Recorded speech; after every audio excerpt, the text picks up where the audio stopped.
নমস্কাৰ বন্ধু-বান্ধৱীসকল। আজি আছিলে বিহুৰ আখৰাৰ অন্তিমটো দিন। আমি যি 10 দিনীয়া বিহুৰ আখৰা কৰি আছিলোঁ, তাৰেই সামৰণি অনুষ্ঠানৰ আজি এটি ভিডিঅ' লৈ আহিছোঁ। বৰ বিশেষ ডাঙৰকৈ একো পতা নাই, থুলমূলকৈ স্কুলতে আমি পাতি থৈছিলোঁ সামৰণি অনুষ্ঠানটো।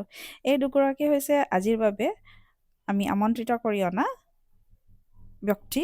এগৰাকী হৈছে ৰূপজ্যোতি বাইদেউ, তেখেত এই গোলাঘাট জিলাৰে হয়, আৰু আন এগৰাকী হৈছে মনোজ্যোতি ভূঞা, মোৰ খুব ভাল বন্ধু, তেখেত হৈছে শোণিতপুৰ জিলাৰ। আৰু এইগৰাকী হৈছে আমাৰ মোৰ সহায় কৰা প্ৰশিক্ষিকা। তাৰপিছত এয়া আমাৰ হেড ছাৰ।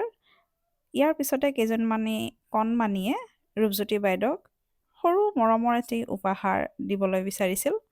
তাৰপিছতে আহিল আমাৰ যি ডেকা ল'ৰা ঢোল বাদক, পেঁপা বাদকসকল। তেওঁলোককো আমি সৰুকৈ হ'লেও সন্মান যাচিবলৈ চেষ্টা কৰিলোঁ, কাৰণ তেওঁলোকেও এই 10 দিনে আমাৰ সৈতে বহুখিনি কষ্ট কৰিলে। তাৰপিছত ৰাইজে আমাকো অকণমান মৰম সন্মান যাচিলে। এয়া মোৰ সহায়িকা হিচাপে আছিলে স্মিতা শইকীয়া তালুকদাৰ। ইয়াৰ পিছত আমি ৰূপজ্যোতি বাইদেউৰ মুখেৰে দুই একাষাৰ বক্তব্য শুনিবলৈ বিচাৰিলোঁ। খুব সুন্দৰকৈ কিছুমান কথা ক'লে, খুব ভাল লাগিল। তাৰপিছত কিমাননো ময়ে কৈ থাকিম, অকণমান বিহুখনকো দেখুৱাই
পিছতে আমাৰ প্ৰতিদিন টাইমৰ ৰিপৰ্টাৰ এজনে দৰ্শন দিলেহি, আৰু আমি তেখেতকো এখনি ফুলাম গামোচাৰে আদৰণি জনালোঁ। তাৰপিছত আহিলে ৰাইজৰ ডিমাণ্ডত গোটেইখিনিয়ে আমি নাচিব লাগে, সেই কথাষাৰি ক'লে। মই সৰুকৈ মোৰ ফালৰ পৰা ভিডিঅ'টো দেখুৱাই দিম। আপোনালোকে চিনি পাইছে নাই ক'বচোন, মই কোনজনী আৰু মই কেনেকুৱা নাচিছোঁ, ঠিক আছে? আচলতে 12 বছৰৰ পিছত নাচি আছোঁ, সেইকাৰণে নাজানো পাৰিছোঁ নে নোৱাৰিছোঁ, মোক জনাব কমেণ্ট কৰি।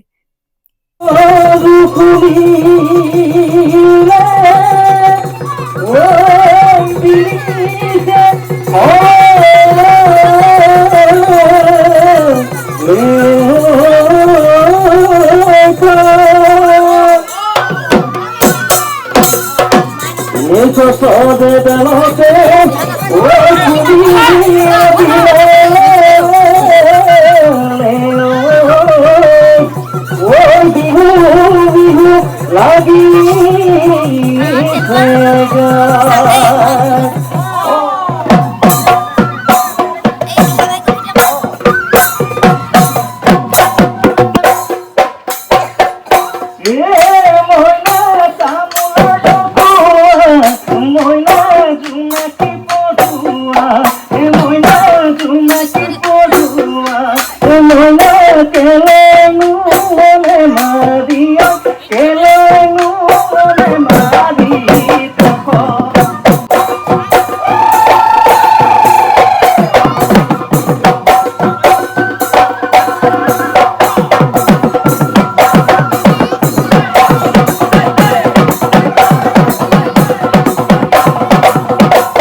সৰুকৈ ক্লিপ এটা লগাই দিলোঁ। অৱশেষত সকলোকে মানপত্ৰখিনি বিতৰণ কৰি আমি আজিৰ অনুষ্ঠানটো ইমানতে সামৰণি মাৰিছোঁ।